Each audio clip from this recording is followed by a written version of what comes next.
राज्यामध्ये यापुढे शिक्षकांच्या नियमित बदल्या होणार नाहीत अशी माहिती शालेय शिक्षण मंत्री दीपक केसरकर यांनी दिली आहे। 20 डिसेंबरपासून राज्यामध्ये शिक्षक भरतीची प्रक्रिया देखील सुरू होणार आहे। निवडणूक आयोग जनगणनेव्यतिरिक्त इतर कोणतेही शासकीय काम शिक्षकांना दिलं जाणार नाही, देता येणार नाही असंही सांगितलं गेलंय।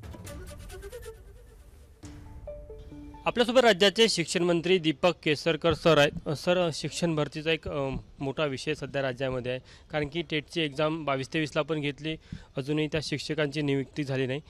काय कारण आहे आणि कधी आपण शिक्षक भरती घेणार आहेत? लवकरच भरती होईल, थोडासा पेशन्स ठेवला पाहिजे। आता एक 8-10 दिवसाचीच गोष्ट आहे, होऊन जाईल। 18 तारीखला तर त्यांचं समुपदेशन पूर्ण होतं आहे आणि त्याच्यानंतर 2 दिवसात त्यांच्या जाहिराती यायला सुरुवात होईल प्रत्येक जिल्ह्याच्या। कारण विद्यार्थ्यांना शेवटी चॉईस द्यायला लागतो। नाही तर आम्ही एक जिल्हा जर करायचा असता तर ते टप्प्याटप्प्याने सगळे आलेलेच होते ना आमच्याकडे। मग मुलांनी नंतर म्हटलं असतं की मला ह्या जिल्ह्यामध्ये जायचं होतं, पण त्या जिल्ह्याची जाहिरातच आली नाही। त्यांनी स्वतःच्या हिताचा सुद्धा विचार केला पाहिजे की मला नेमकं कुठे जायचं आहे, कारण आयुष्यभर आता तिथंच राहायचं आहे, त्याच शाळेवर राहायचं आहे, डेडिकेशन करायचं आहे त्या गावाच्या प्रती। तर ते सिलेक्शनचा सुद्धा तुम्हाला अधिकार असतो, तो त्यांनी सिलेक्ट करावा आणि मुलांना क्वालिटी एज्युकेशन द्यावं। जिल्हा परिषद शाळेसाठी आता असं आपण धोरण आणत आहे की एका शाळेवर एकच शिक्षक। ऑलरेडी आम्ही आणलेलं आहे, एकच शिक्षक असं नाही। शिक्षकांनी आपलं चॉईस करायचा आणि नंतर मग त्यांची बदली नाही, बदलीची एक टांगती तलवार असते शिक्षकांवर, ती आम्ही दूर करतोय।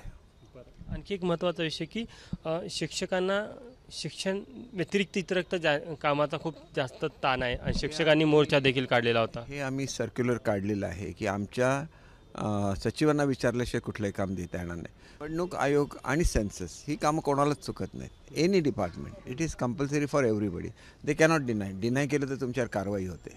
शाळा समायोजनाच्या माध्यमातून समूह शाळा एक नवीन संकल्पना आली, कुठेतरी जिल्हा परिषदच्या शाळा कमी करण्याचा देखील एक आरोप होतो सरकारवर। नाही, बिलकुल नाही, एकही शाळा बंद होणार नाही।